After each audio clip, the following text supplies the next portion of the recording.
السلام علیکم معزز خواتین و حضرات، آپ دیکھ رہے ہیں پولیٹیکل ٹی وی۔ میں ہوں پروفیسر امیر حمزہ ورک۔ آج ہم ایک کرنٹ افیئر کے حوالے سے بات کریں گے۔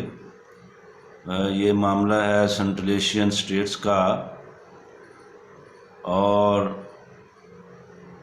انسانی تاریخ اور کرۂ ارض کا ایک ایسا علاقہ جو ہزاروں لاکھوں سال سے بہت ہی اہمیت کا حامل رہا ہے۔ آپ خبروں میں سن رہے ہیں کہ آذربائیجان اور آرمینیا کی جنگ ہو رہی ہے، اور یہ جنگ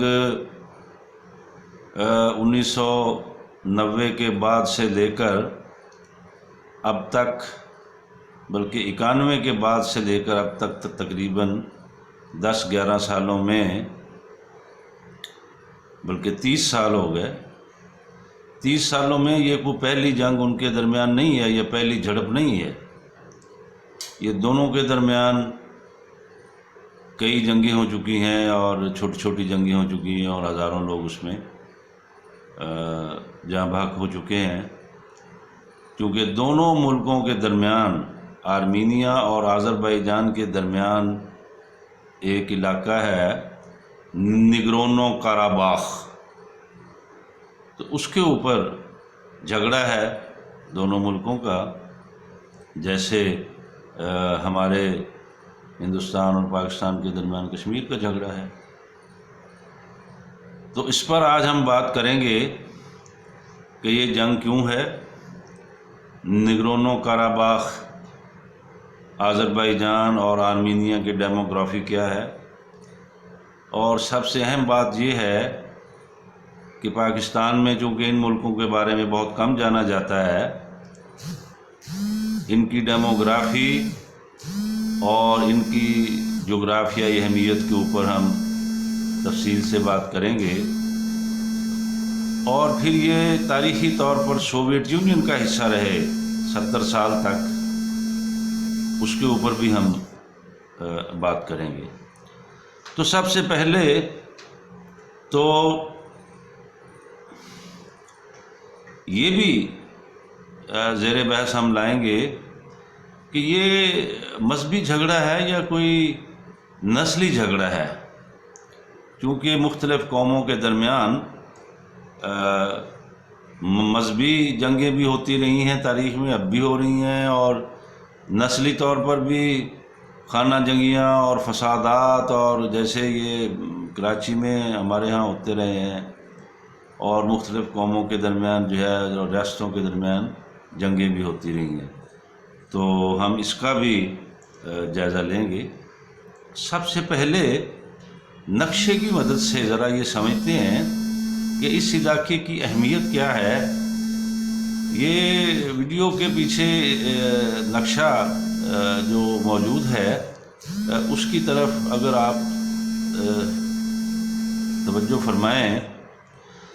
تو یہ وہ علاقہ ہے، یعنی کہ جہاں پر دو بر اعظم جو ہیں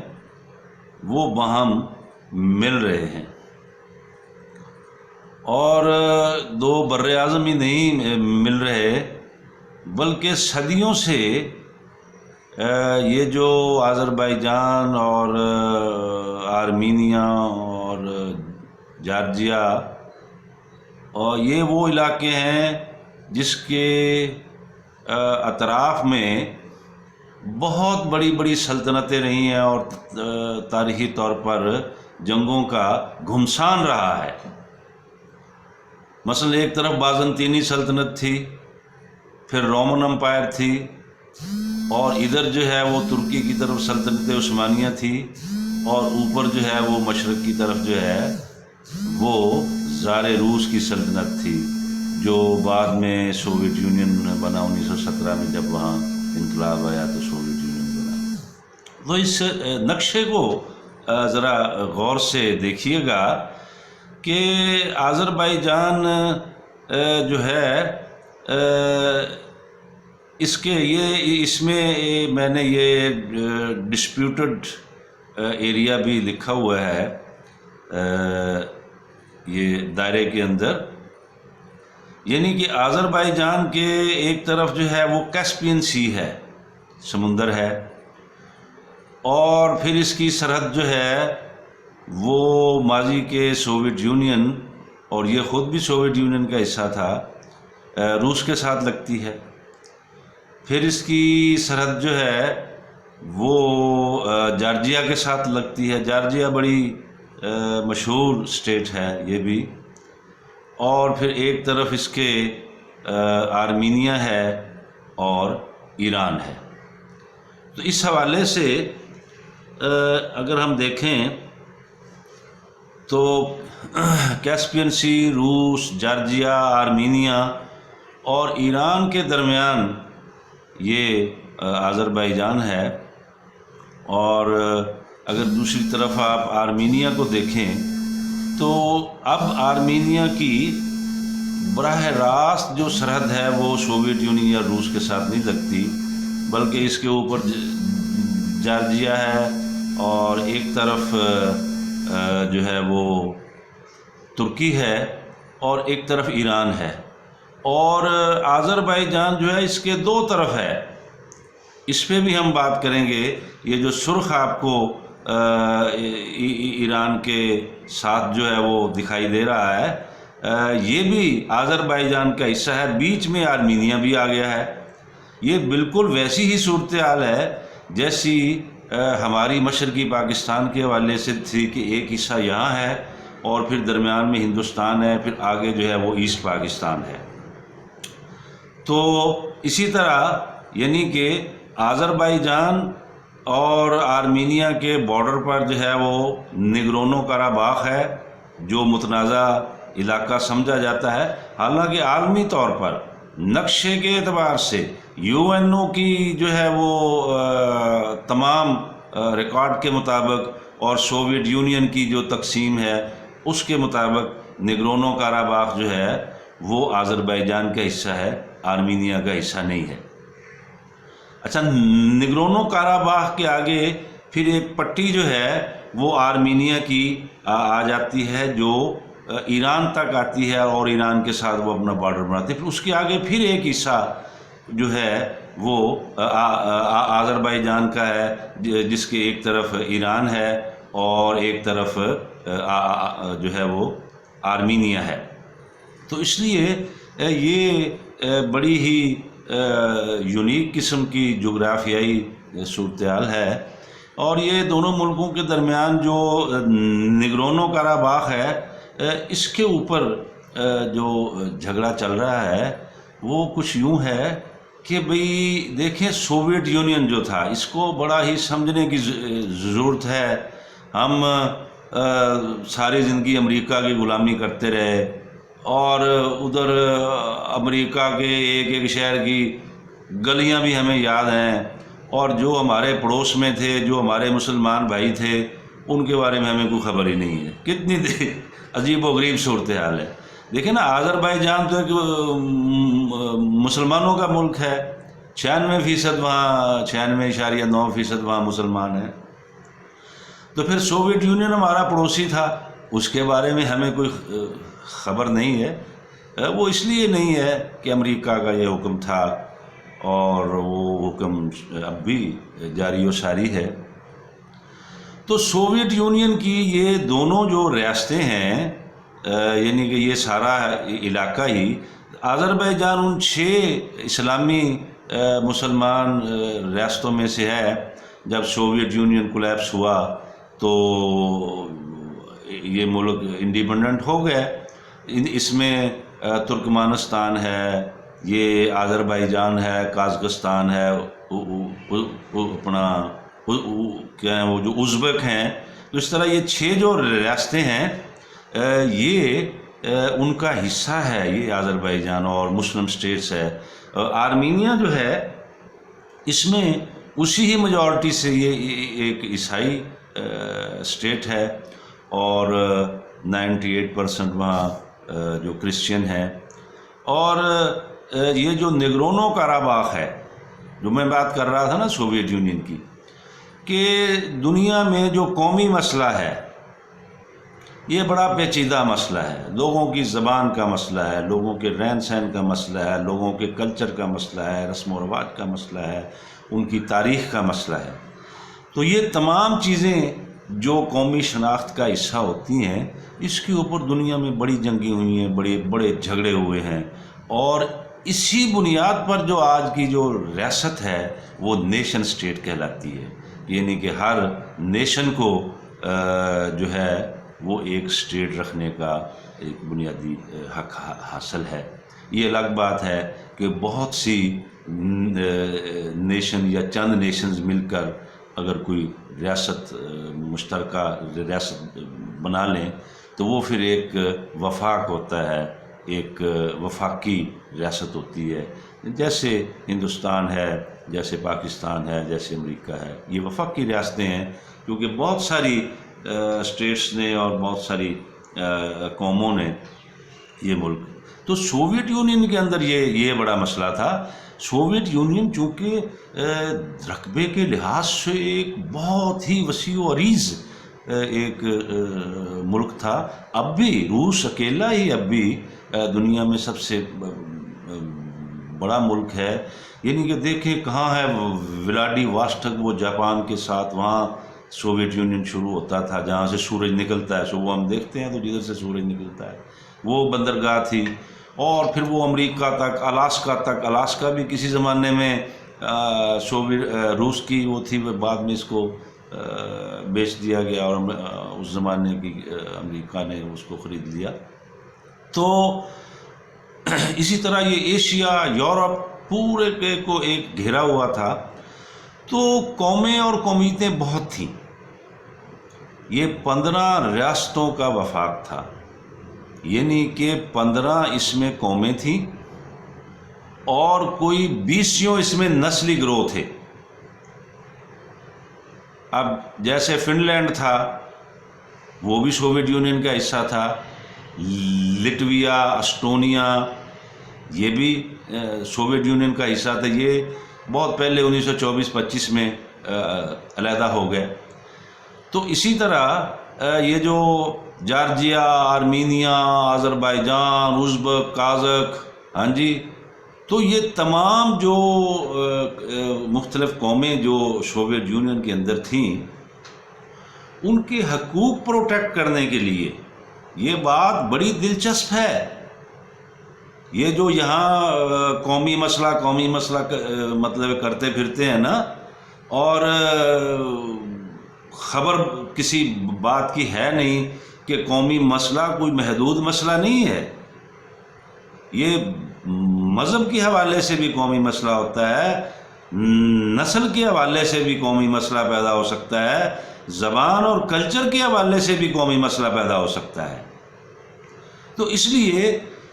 چونکہ سوویت یونین ایک سوشلسٹ ریاست تھی، کچھ سرمایہ دار ریاست نہیں تھی کہ جہاں قوموں کے حق خود ارادیت کا خیال نہ رکھا جائے، ان کے حقوق کا خیال نہ رکھا جائے، یا ناہموار ترقی ہو کہ ایک قوم بہت زیادہ ترقی کر جائے، کچھ قومیں بس ماندہ رہ جائیں۔ تو پہلی بات تو یہ ہے کہ جو سوویت یونین کا آئین تھا اس کے اندر یہ بات لکھی ہوئی تھی کہ سوویٹس کی ہر قوم کو، ہر نیشن اور ہر نیشنلٹی کو right of self determination with the right of succession حاصل ہے۔ اب رائٹ آف سکسیشن کیا ہے؟ حق علیحدگی، یعنی کہ وہ جو 15 ریاستوں کا سوویت یونین وفاق تھا، جس میں سے آرمینیا، جارجیا، آذربائیجان اور یہ باقی 5 جو سنٹرل ایشین اسٹیٹس ہیں یہ بھی اس کا حصہ تھی، ان کو سوویت یونین کے آئین میں یہ حق حاصل تھا کہ آپ کو حق خود ارادیت بھی حاصل ہے، اور آپ جب چاہیں سوویت یونین سے علیحدہ بھی ہو سکتے ہیں۔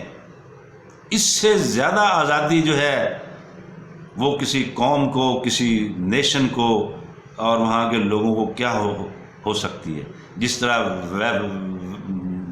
امریکہ اور یورپ اور یہ تمام جو سامراجی بدماش ہیں،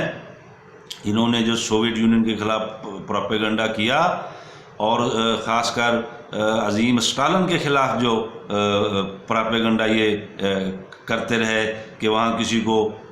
بولنے کی آزادی حاصل نہیں ہے، وہاں یہ ہے، وہاں روٹی ملتی ہے، روزگار ملتا ہے، سب کچھ ملتا ہے، لیکن یہ ہے کہ بولنے کی آزادی نہیں ہے۔ اس سے زیادہ آزادی کیا ہو سکتی ہے کہ لینن کی زندگی میں فن لینڈ علیحدہ ہوا، لٹویا، اسٹونیا وغیرہ یہ جو 3 ریاستیں تھیں، یہ انہوں نے رائٹ آف سکسیشن لینن کی زندگی میں حاصل کیا۔ اور پھر ایک اور اہم بات کہ ان قوموں کے اندر بہت سارے نسلی گروہ بھی تھے۔ اب جیسے یہ آرمینیا اور آذربائیجان کے درمیان یہ جو نگرونو قراباغ ہے، یہ ہے تو آذربائیجان کا حصہ، یعنی کہ سوویت یونین کے اندر جب آذربائیجان تھا تو اس وقت بھی یہ نگرونو قراباغ جو ہے یہ آذربائیجان کا حصہ تھا، لیکن یہاں پر نسلی طور پر اکثریت آرمینیا کے لوگوں کی ہے۔ اسی طرح باقی جو جیسے وہ بڑا مشہور ہے، وہ کیا نام ہے جہاں کا رسول حمزہ توف تھا، وہ مجھے اب نام نہیں یہ یاد آ رہا۔ تو ریاستوں کے اندر جو نسلی گروہ تھے، سوویت یونین کے آئین میں ان کو بھی حق خود ارادیت تھا، اور وہ اٹانومس یونٹ تھے۔ آزادی کا ایک کمال دیکھیں نا کہ وہ وہاں یعنی کہ ڈی سینٹرلائزیشن کی انتہا، مرکز کے پاس کوئی اختیار نہیں ہے، صرف خارجہ امور ہے، دفاع ہے، مواصلات ہے، اور جو اسٹیٹس ہیں، جو ریاستیں ہیں یا جن کو آپ صوبے کہتے ہیں، ان کے پاس میکسیمم اختیارات ہیں، اور پھر ان کے اندر جو مختلف نسلی گروہ ہیں وہ بھی اٹانومس یونٹ ہیں۔ وہاں بھی حق خود ارادیت اتنا ہے کہ صوبہ ان کے اوپر جو ہے وہ مطلب حاوی نہیں ہو سکتا، اور وہ بہت اپنے روزمرہ کے تمام معاملات میں وہ صوبے کی طرح خود مختار ہیں۔ تو یہ وہ ہے نگرونو قراباغ، اسی طرح ایک اٹانومس علاقہ ہے جو آذربائیجان کا حصہ ہے، اور چونکہ نسلی طور پر یہ آرمینین ہیں تو اس لیے آرمینیا کے ساتھ ان کا لین دین اور تعلقات اور بارڈر بھی ملتا ہے، تو اس لیے وہ آرمینیا بار بار کوشش کرتا ہے کہ بھی میں ادھر قبضہ کر لوں یا یہ۔ حالانکہ جب سوویت یونین سے یہ ساری ریاستیں علیحدہ ہو رہی تھیں، اس وقت نگرونو قراباغ میں ریفرینڈم ہوا تھا، آزادی اظہار دیکھیں آپ ادھر ریفرینڈم کرا کے دیکھیں نا، آپ تو 4 سے زیادہ صوبے نہیں بنا سکتے، بڑی جمہوریت لیے پھرتے ہیں اور سوویت یونین پر اور اسٹالن پر تنقید کے جو ہے وہ تیر برساتے ہیں۔ یہ اسٹالن کا کمال تھا کہ بھئی چونکہ وہ جب سوویت یونین میں انقلاب آیا تو وہ وزیر تھا، قومیتوں کا وزیر تھا، اور وہ خود چونکہ ایک ڈاؤن ٹروڈن قومیت کا وہ تھا، بندہ تھا، وہ جارجیا کا تھا، روسی نہیں تھا اسٹالن۔ تو جارجیا جو ہے یہ آذربائیجان اور آرمینیا کے اوپر ہے، ایک طرف اس کے روس ہے اور ایک طرف جو ہے وہ اپنا بحیرہ اسود ہے۔ تو اسٹالن نے یہ عظیم اسٹالن کا کمال ہے کہ اس نے قوموں کو اتنے حق دے دیے، اتنی آزادیاں دے دیں کہ وہ سوویت یونین کے آئین کے اندر پھر آ گیا کہ right of self determination with the right of succession. تو اس لیے اسٹالن کے خلاف بھی یورپ اور امریکہ کا ذرائع ابلاغ ہر وقت زہر اگلتا رہتا۔ اب بھی پتہ نہیں وہ اسٹالن سے ان کو کیا خوف ہے۔ سوویت یونین کولیپس ہو گیا، وہاں پر عارضی طور پر کہہ لیں یا جیسے بھی کہہ لیں، ایک دفعہ سوشلسٹ سسٹم کو پسپائی ہو گئی، اب بھی وہ اسٹالن کے خلاف زہر اگلتا، اور ان کے جو چمچے ہیں اور ان کے جو زر خرید غلام ہیں وہ بھی ساری دنیا میں، وہ ٹراٹسکائٹ ہوں، وہ امریکی ہوں، وہ جناب یورپین ہوں، وہ زہر اگلتے رہتے ہیں، اس لیے کہ اسٹالن ہی وہ ایک عظیم شخصیت تھی جس نے سوویت یونین کو قائم دائم رکھنے کے لیے قوموں کو حق خدا ارادیت اور حق علیحدگی دیا، تاکہ یہ لوگ ان کو کوئی ڈر نہ ہو، ان پر کوئی ڈومینیشن نہ ہو کسی، چونکہ روس ایک بڑی قوم تھی سوویت یونین کے اندر۔ دوسرا یہ تھا کہ اسٹالن ہی وہ شخصیت تھی جس نے سوویت یونین کو ایک سپر طاقت بنایا۔ 1924 میں لینن صاحب تو وفات پا گئے، تو پھر ایٹمی طاقت بنایا، پھر عالمی جنگ جیتی، فاشزم کو شکست دی، اور وہ ایک ایشیائی قومیت کا آدمی تھا، اور اس حوالے سے بھی چونکہ یورپین جو ہیں وہ ایشیائیوں سے محبت نہیں کرتے، نفرت بھی کرتے ہیں۔ پھر وہ ایک غریب آدمی تھا، ایک شو میکر کا بیٹا تھا، ایک موچی کا بیٹا تھا، اور وہ اپنے آئیڈیالوجی اور اپنے جدوجہد کی بنیاد پر وہ سوویت یونین کا سربراہ بنا، اور اس بہادر کے بارے میں مشہور ہے، پنجابی میں ہم اس کو کہتے ہیں کہ اسٹالن دی ایک مچھ دا وال ہلدا سی تو پورا یورپ ہل جاتا سی۔ اس نے نہ صرف سوویت یونین کو ایٹمی طاقت بنایا، بلکہ اس کو ایک ترقی یافتہ سپر طاقت بنایا۔ اور اس کی عظمت کا حال دیکھیں کہ دوسری عالمی جنگ میں وہ سوویت یونین کا سربراہ تھا اور اس کا بیٹا فوج میں سپاہی تھا۔ یہ ہمارے حکمرانوں کو دیکھیں نا، تو وہ جرمنوں کی قید میں چلا گیا۔ یہ مجھے بیچ میں واقعہ یاد آ گیا، اس لیے آپ کے میں گوش گزار کر رہا ہوں۔ تو وہ جرمنوں کی قید میں چلا گیا اسٹالن کا بیٹا، تو ہٹلر نے اور باقی جرمن جو جرنیل تھے انہوں نے سوچا کہ ایسا کرتے ہیں کہ یہ سوویت یونین کو آفر کرتے ہیں کہ ہم اسٹالن کا بیٹا رہا کرتے ہیں، آپ ہمارے فلاں فلاں جرنیل جو ہیں وہ رہا کر دیں۔ تو یہ آفر جب سوویت جرنیلوں کے پاس آئی تو انہوں نے کامریڈ اسٹالن کے ساتھ جب میٹنگ کی کہ جی دیکھیں جی وہ انہوں نے پیشکش کر دی ہے، وہ آپ کا بیٹا رہا کرنے کے لیے تیار ہیں، اور فلاں فلاں جو ان کا جرنیل ہے وہ ہم رہا کر دیتے ہیں۔ تو اسٹالن کا جواب سنیے، اسٹالن نے کیا کہا؟ اس نے تو روسی میں کہا، میں اسے پنجابی میں ٹرانسلیٹ کرتا ہوں۔ اسٹالن نے کہا کہ بولے بادشاہ ہو، کدے سپاہی دے بدلے کسے جرنیل دیتا ہے؟ اس لیے کوئی فرق نہیں پڑتا کہ میرا بیٹا جو ہے وہ جرنیلوں کی قید میں ہے، سپاہی کے بدلے میں سپاہی رہا ہوگا، جرنیل رہا نہیں ہوں گے۔ تو یہ تھا اسٹالن جو جارجیا کا رہنے والا تھا۔ تو اسی نے یہ تمام جو قومی حقوق تھے ان ریاستوں کو دیے،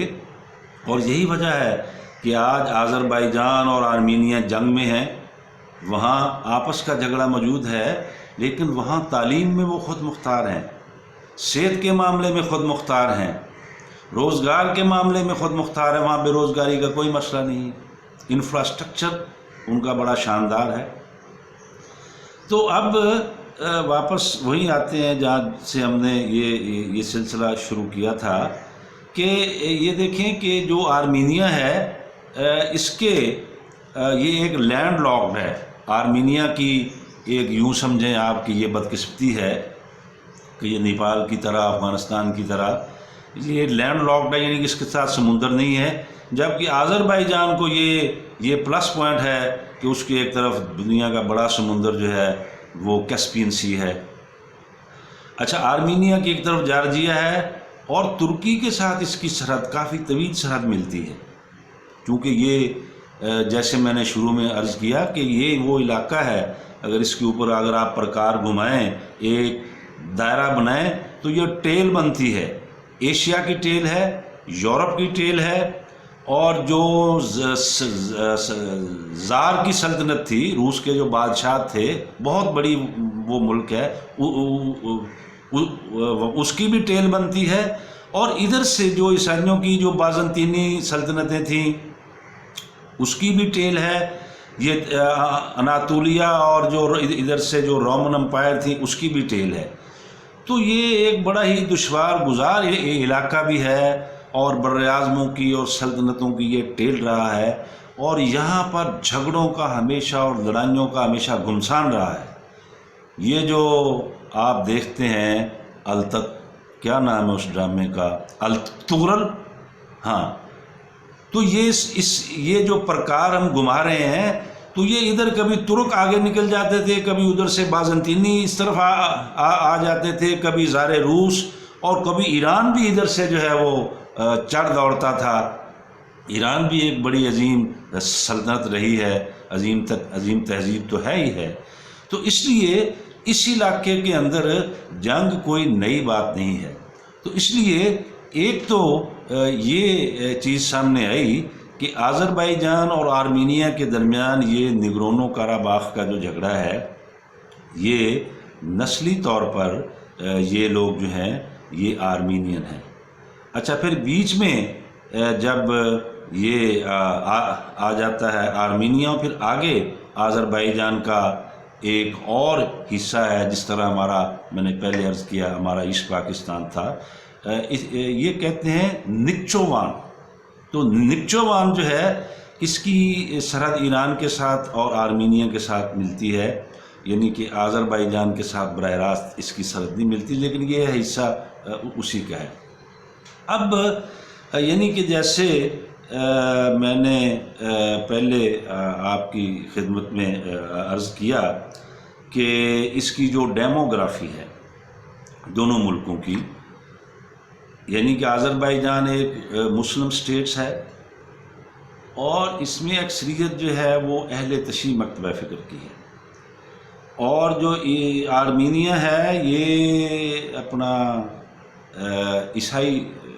مذہب کے لوگ یہاں 98% ہیں، اور آذربائیجان کے آئین میں لکھا، وہ ایک سیکولر سٹیٹ ہے، ماشاءاللہ ایک غالب اکثریت مسلمانوں کی ہے، لیکن مذہب کے معاملے پر سیاست نہیں آپ کر سکتے۔ مذہب ہر معاملے کا ذاتی فعل ہے وہاں، اور یہ اس کے اور اس کے خدا کے درمیان کا معاملہ ہے۔ اور پھر اس آذربائیجان کی ایک اور بہت بڑی عظمت ہے کہ یہاں بڑے بڑے وہ تاریخی علاقے اور تاریخی عمارتیں ہیں جن کو اقوام متحدہ نے خود جو ہے وہ اس کو تحفظ دیا ہوا ہے۔ پھر باکو اس کا دارالحکومت ہے، یعنی کہ ہر حوالے سے آرمینیا کی آذربائیجان دونوں کے درمیان سے اگر ہم دیکھیں تو آذربائیجان کی جغرافیائی اہمیت بہت زیادہ ہے۔ اب باکو جو ہے یہ جو مشرقی اور مغربی یورپ ہے اس کا ایک انڈسٹریل ہب اس کو کہا جاتا ہے، یعنی کہ سوویت یونین کے زمانے میں جو جتنی بھی مشرقی یورپ اور مغربی یورپ کے ملکوں کو گیس جا رہی ہے، گیس کی پائپ لائنیں جا رہی ہیں، تیل کی پائپ لائنیں جا رہی ہیں، اس کا ہب، اس کا مرکز جو ہے وہ باکو ہے۔ تو یہ بڑا عظیم شہر ہے، اور یہ معاشی اعتبار سے یعنی کہ اربہ ڈالر جو ہے یہ یعنی کہ وہاں سے کلیکٹ ہوتا ہے آذربائیجان کے لیے۔ تو اس لیے یہ ہے۔ اب سوال اس میں بنیادی یہ ہے کہ وہ جنگ کے پیچھے کون ہے؟ حالانکہ سوویت یونین جو ہے یا آج کا جو روس ہے یا پوٹن حکومت جو ہے وہ یعنی کہ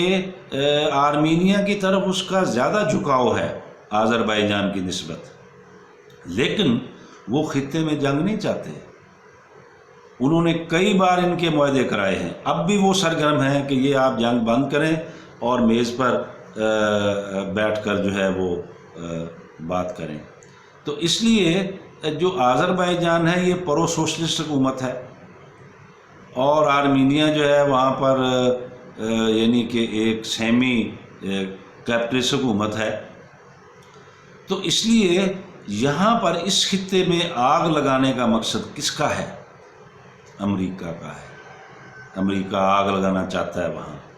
اور ایک بہت بڑا جو اتحاد سنٹرل ایشیا سے لے کر مڈل ایسٹ تک اور ساؤتھ ایشیا تک اتحاد جو ایک امریکی بالادستی اور سامراجی عزائم کے خلاف جو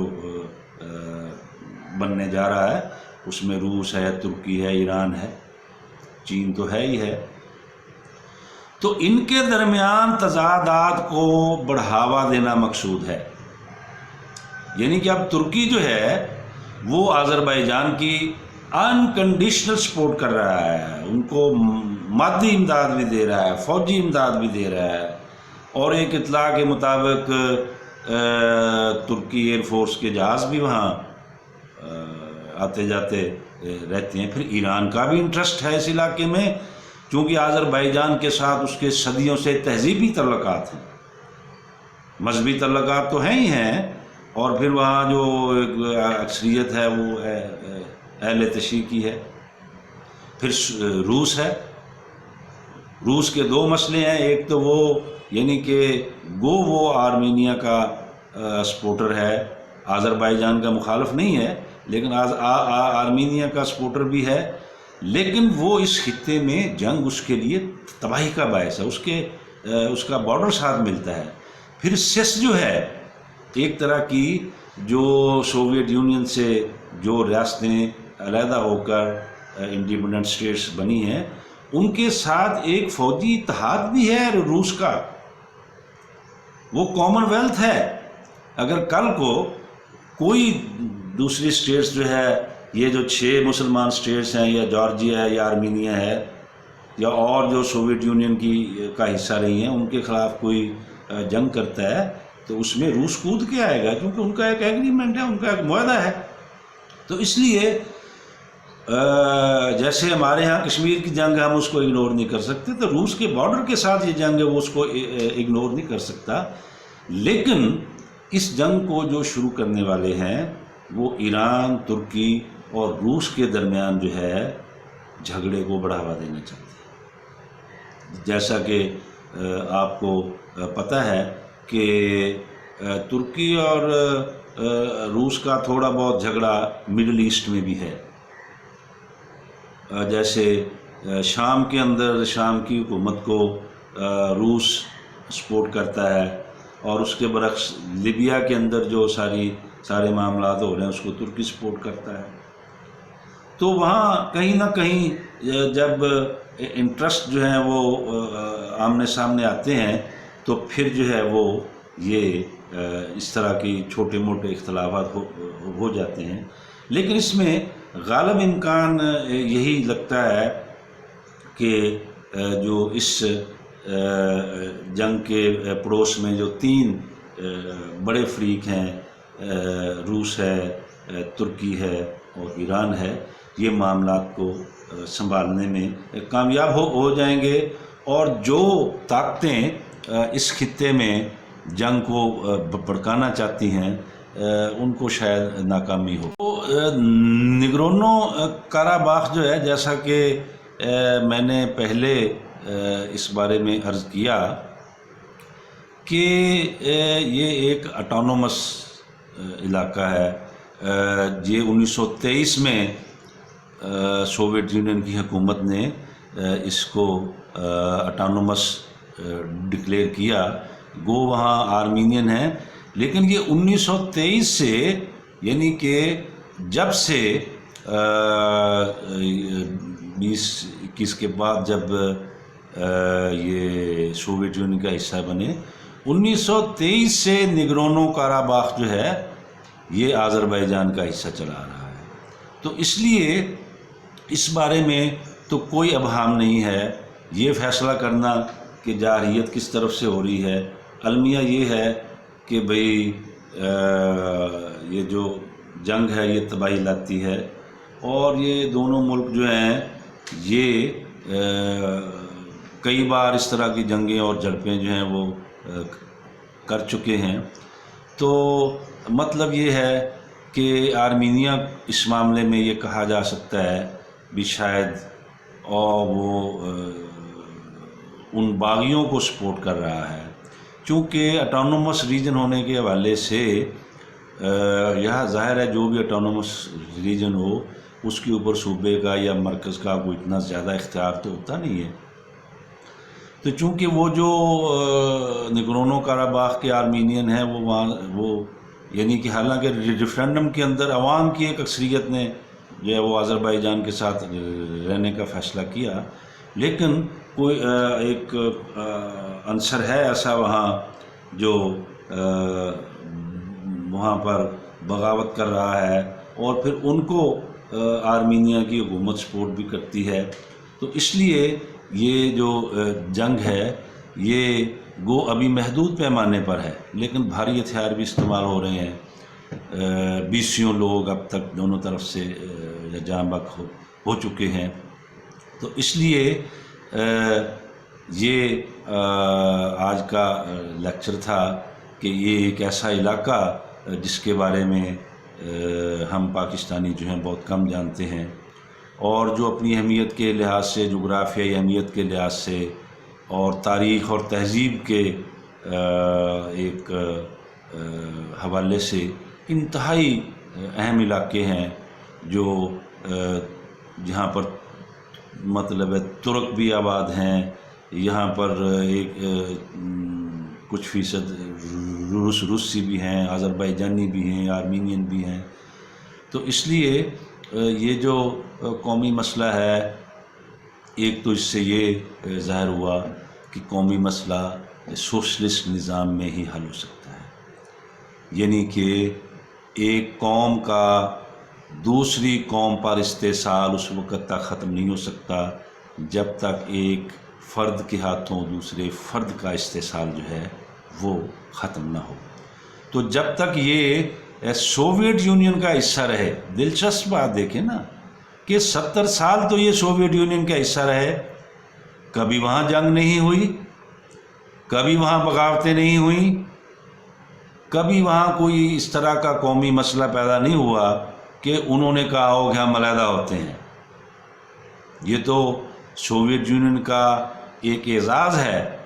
کہ سوویت یونین نے خود کہا کہ بھی آپ علیحدہ ہو جائیں،